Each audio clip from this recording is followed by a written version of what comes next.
살아계신 하나님 감사합니다. 항상 주님께서 우리를 눈동자처럼 지켜주시나이다. 우리가 무엇을 염려하며 근심하오리까? 항상 주님 안에 있으므로 평강을 더해 주시고 또 새롭게 시작하는 이 한 주간도 믿음 안에 살며 행복을 주님께서 아버지 허락하여 줄 줄로 믿습니다. 은혜를 더하여 주시옵소서. 하나님 감사합니다. 1000번째 39번째 드리는 이정기 목사 김영미 사무의 드림을 기억하여 주소서. 선포되는 하나님의 말씀이 살아서 움직이는 능력을 경험하는 교회가 되게 하소서. 할렐루야. 기도하면 응답받는 일이 일반화되는 상식이 되는 그러한 성도들 되게 하옵소서. 하나님 감사합니다. 1000번째 34번째 드리는 이재우 피터 장로님과 유준 집사님의 드림을 기억하여 주소서. 교회가 부흥되게 하옵소서. 이 제단을 통해서 주님 나라 이 땅에 세워지며 생명 살리는 축복의 통로가 되게 하옵소서. 감사와 기쁨으로 찬송하는 할렐루야 복된 주일 되게 하옵소서. 하나님 감사합니다. 1000번째 818번째 드리는 김성탄님과 김선미 권사님의 드림입니다. 주님의 자녀됨이 얼마나 큰 감사인지요. 구원받아야 할 영혼들을 위해 기도를 쉬지 않는 저희 집목회 되게 하옵소서. 하나님 감사합니다. 작정 소원 예물 32번째 드리는 김성탄님과 김선미 권사님의 드림입니다. 주님께서 내미시는 구원의 손을 꼭 붙잡는 시간으로 삼아주셔서 성령 충만한 성도로 거듭나는 진창화 되게 하도록 인도하여 주옵소서. 주님 이 시간이 허비되지 않도록 그를 불러 주옵소서. 아버지 간절한 아버지 이 소망 주여 이루어 주옵소서. 응답하여 주시옵소서. 주께 의지하오며 간절히 감사함으로 주 앞에 드리오니 주님 받아 주시옵소서. 예수님의 이름으로 축복하며 기도하옵나이다. 아멘. 할렐루야. 오늘은 주님의 날입니다. 예, 그렇습니다. 주님께서 부활하셔서 우리 죽은 자들과 또 산 자들의 소망이 되어 주셨습니다. 항상 주님 안에 살아가면서 주님의 놀라운 역사를 항상 삶 가운데 경험하며 살아가는 우리가 되기를 소망합니다.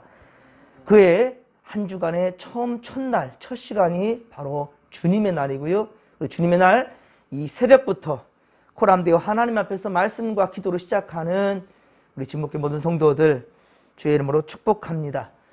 오늘은 신명기 10장 12에서 22절까지의 말씀으로 복 주시기 위한 명령, 복 주시기 위한 명령이라 라는 제목으로 주의 말씀 증거합니다.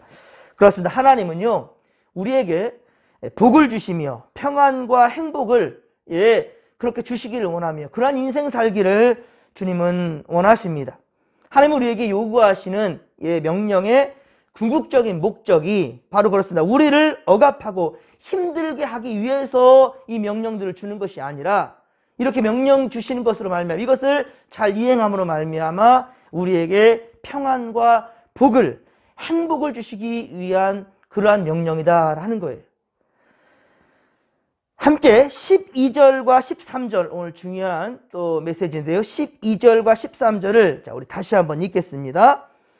이스라엘아 내 하나님 여호와께서 내게 요구하시는 것이 무엇이냐 곧 내게 요구하는 것이 하나님 여호와를 경외하여 그의 모든 도를 행하고 그를 사랑하며 마음을 다하고 뜻을 다하여 내 하나님 여호와를 섬기고 내가 오늘 내 행복을 위하여 내게 명하는 여호와의 명령과 규례를 지킬 것이 아니냐. 아멘.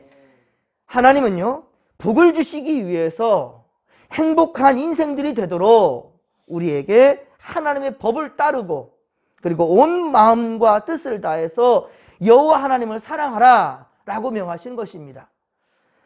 모세의 표현대로 온 세상 만민 중에서 하나님이 이스라엘을 택하신 것은 분명한 사실입니다. 하지만 이스라엘 자손들은 어떻습니까? 자신들이 하나님의 백성이라고 생각은 하는 건 맞지만 이게 이 선민사상에 빠져 있는 거죠. 이 감투만 가지고 살아가면 다 되는 줄 알아요. 이 타이틀만 가지고 있을 뿐 중요한 것은 교만하여서 하나님의 명령을 온전히 순종하지 않는다는 거예요. 그냥 그 타이틀 하나님이 주신 선민사상에 빠져 있어. 여기에만 안주하면은 모든 것이 다 만사 형통인 줄 알아요. 하지만 그 이름값을 하지 않고 있는 것이 문제인 것이지요. 그래서 모세는 이스라엘에게 하나님의 택하심을 기억하라. 하나님이 너를 왜 택했는지를 알으라는 거죠. 그리고 마음에 할례를 행하라고 말합니다. 마음에 할례를 행하고 다시는 목을 곱게 하지 말지나 라고 명령하고 있는 거죠. 이스라엘은 하나님의 말씀에 순종함으로 하나님의 영광을 드러나기 위해 하나님의 백성으로 택하심을 받았다라는 거예요. 그것을 잊으면 안 된다는 거죠. 그걸 잊는 순간 우리는 교만하게 되는 거예요. 그냥 성도라는 이름만 있을 뿐 성도다운 삶은 전혀 우리에게 찾아볼 수 없는 것. 그것은 오히려 하나님을 기만하는 것이죠.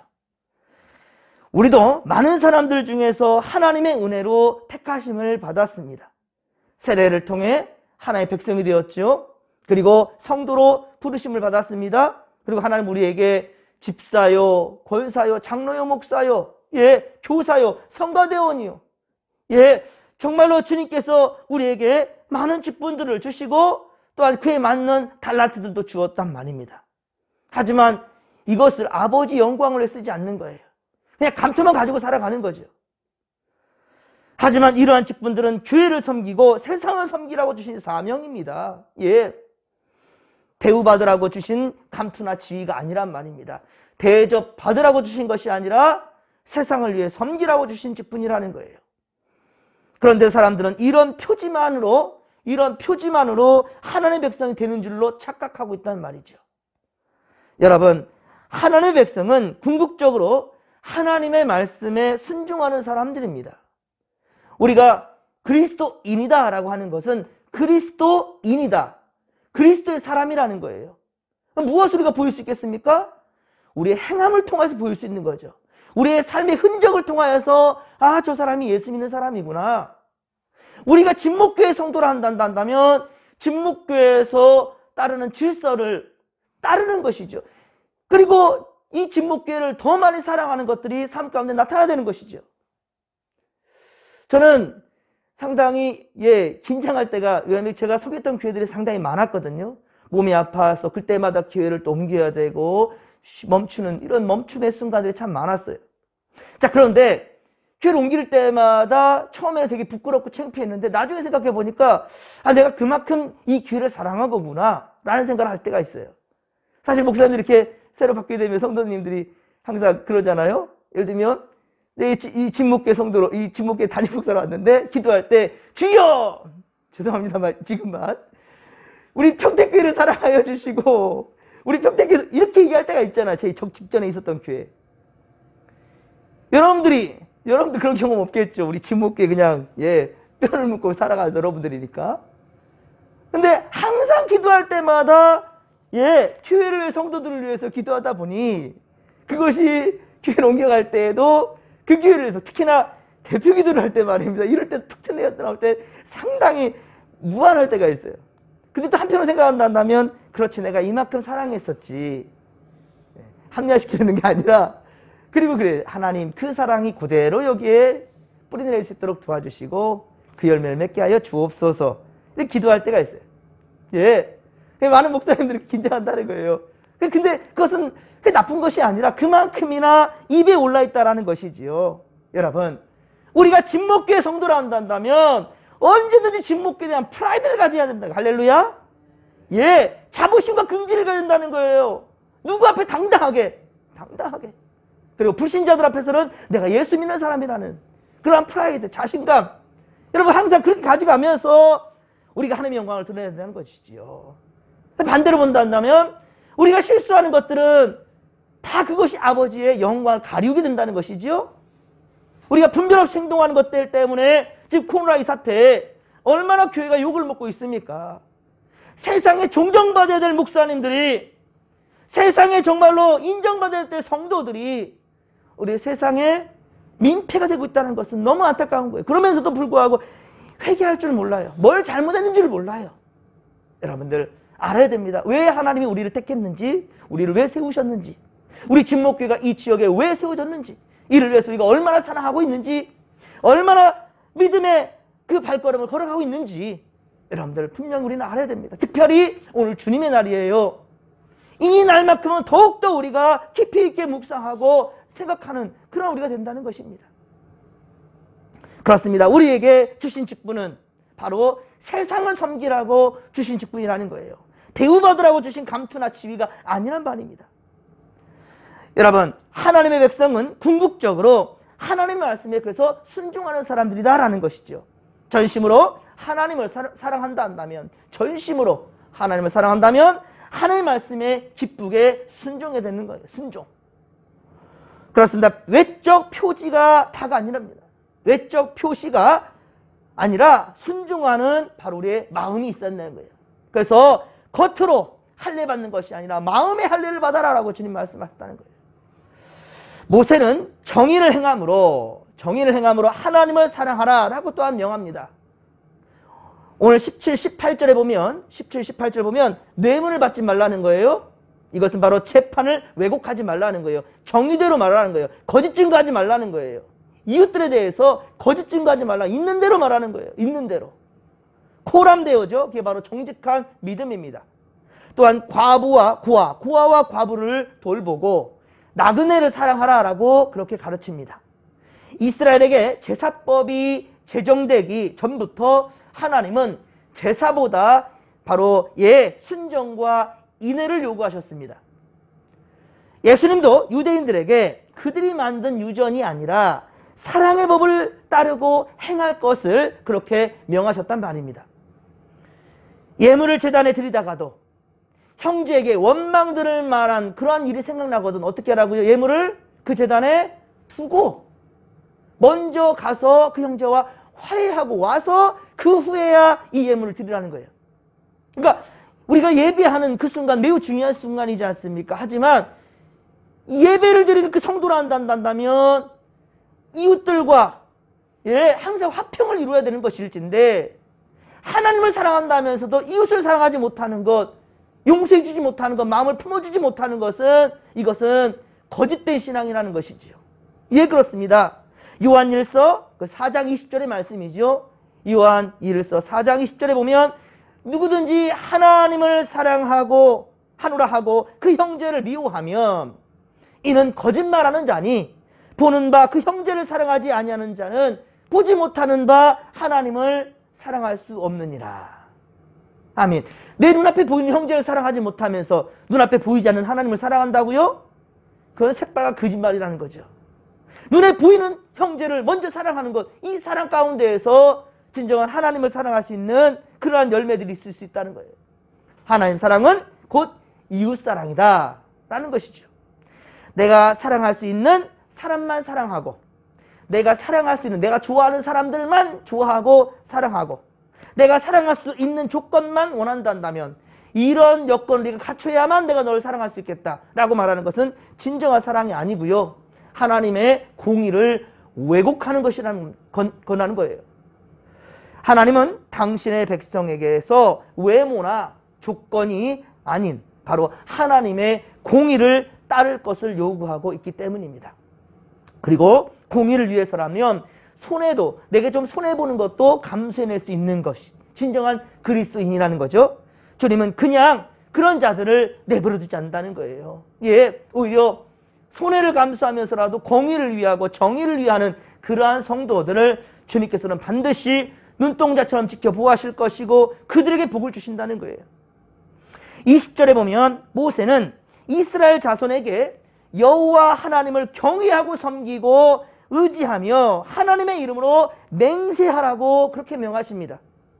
이런 삶의 자세는 우리의 모든 일에 바로 하나님이 개입하신다는 사실을 그렇게 인정하는 거예요. 여호와를 경외하라는 거예요. 무슨 일을 하든지 간에 하나님을 두려워할 줄 아는 자가 된다는 거예요. 말 한마디도 그런 자라면 쉽게 실수하지 않겠지요. 생각하고 또 생각하는 것. 예수 그리스도를 깊이 있게 생각하는 그런 자들은 실수하는 말도 그렇게 많이 하지 않습니다. 또한 실수한다 할지라도 그 순간 바로 깨달음을 주실 때, 성령께서 깨달음을 주실 때 바로 회개할 줄 알고요, 바로 용서를 구할 줄 아는 그런 자가 된다는 거예요. 자존심 세우는 것이 아닙니다. 그것이 바로 못고든 백성들이에요. 못고든 백성들, 교만한 자들입니다. 여러분들은 마음이 온유하시길 바랍니다. 할렐루야. 온유하십시오. 부드러우십시오. 따뜻하십시오. 그래서 어느 누구든지 여러분들을 통해 사람들을 모일 수 있는, 그게 진정한 전도지요. 예, 우리 진목교회 오면 항상 마음이 포근해지고 따뜻해지고 항상 가고 싶고 머무르고 싶고, 예, 그러한 교회로 우리 함께 만들어야 된다는 것이에요. 이 코로나 사태가 심각해지는 상황 가운데서 우리가 그런 교회를 지금 부지런히 만들어 한번 보자고요. 그렇게 만들어 보자고. 그래서 코로나 끝난 다음에 사람들을 초대하고 함께 할 때, 예, 정말 이 좋은 곳이 있었구나라고, 야, 내가 몰랐네. 이 불신자들도 그렇게 깨달음이 오고 사랑에 져갈 수 있는 그런 교회를 우리 함께 만들어갈 수 있기를 간절히 빌고 소망합니다. 우리가 인생살이에 바빠서 미처 인지하지 못한다 하더라도요, 하나님은 오늘도 바로 지금도 그리고 우리 삶에 개입하셔서, 예, 여전히 우리를 보호하시고 역사하시고 그리고 말씀해 주신다는 사실을 잊지 않기를 바랍니다. 이 사실을 인지하고 하나님을 더욱더 신뢰하고 의지하기 위해서는 하나님이, 예, 우리를 위해 행하신 과거의 일들 또한 역시 기억할 필요가 있어요. 그래서 너의 첫사랑을 잃어버리지 말라라고 주님 말씀하시잖아요. 여러분들의 항상 첫사랑, 그 첫사랑을 생각하면 항상, 예, 가슴이 뛰잖아요. 웃음이 나오잖아요. 행복해지잖아요. 하나님과의 그 첫사랑 기억하시고 잊지 않길 바랍니다. 그리고 그런 첫사랑처럼 매일이 그 사랑이 이어져 갈 수 있기를. 할렐루야. 예, 간절히 빌고 소망합니다. 지금까지의 삶이 하나님의 은혜였고, 그러면 우리가 겪는 모든 일들이 하나님이 우리를 위해 행하신 일들이라는 것을 깨닫게 될 거예요. 하나님이 앞으로도 우리를 도와주실 것을 확신할 수 있게 될 거예요. 예, 하나님은 우리가 더욱 여호와 하나님을 인정하고 그리고 하나님을 의지하며 하나님을 따르는 진정한 하나님의 백성이요 그리스도인들이 되기를 원한다는 겁니다. 22절에 보듯이, 오늘 보면 22절에 보듯이 이스라엘은 애굽으로 내려갈 때 겨우 70명이었어요. 예, 애굽으로 내려갈 때. 그런데 애굽을 나올 때는 하늘의 별과 같이 많아졌다고 합니다. 하나님이 약속하신 대로 번성하게 하신 거예요. 큰 민족을 이루겠다라고 약속했던 이 아브라함에게 이제는 그, 예, 약속한 대로 이루어 주시는 것이죠. 하나님의 뜻은 당신의 백성을 힘든 고난에 던져 넣는 것이 아니라 우리 탄탄하게 든든하게 만들어가는 거예요. 복을 주시기 위한 과정이라는 것이지요. 이번 한 주간도 우리는 오직 하나님을 온전히 신뢰하십시다. 그리고 믿고 따르고 순종하면 하나님은 우리를 거룩한 백성으로 번성하게 하실 줄로 믿습니다. 세상에서 형통의 복을 줄 줄로 믿으시기 바랍니다. 이 한 주간도 오직 믿음으로 첫 단추를 꿰었으니 한 주간 마칠 때에도 감사로 찬양으로 마칠 수 있기를 바랍니다. 모두 가족 가운데 하나님이 함께 하실 것입니다. 특별히 오늘 하나님을 진실로 예배하는 성도들과 주님은 함께 할 줄로 믿습니다. 주여 삼창 부르며 기도하며 나갑니다. 주여 주여 주여. 살아계신 하나님 아버지, 고맙고 감사를 드립니다. 오늘도 주님의 날, 할렐루야, 거룩한 길로 나아갈 수 있도록 주님 이끄시니 감사합니다. 하나님께서 가장 기뻐하시는 것, 하나님을 예배하는 것이며 하나님을 기억하는 것입니다. 하나님 아버지 또한 주님께 주시는 말씀대로 우리가 온전히 순종하는 것입니다. 행함이 없는 믿음은 죽은 것이라 했사올지니 주여, 죽은 믿음의 자들이 아니라 아버지 산 믿음이에요, 생명을 살리는 아버지여 그러한 신앙 우리가 지켜갈 수 있도록 도와주시옵기를 원합니다.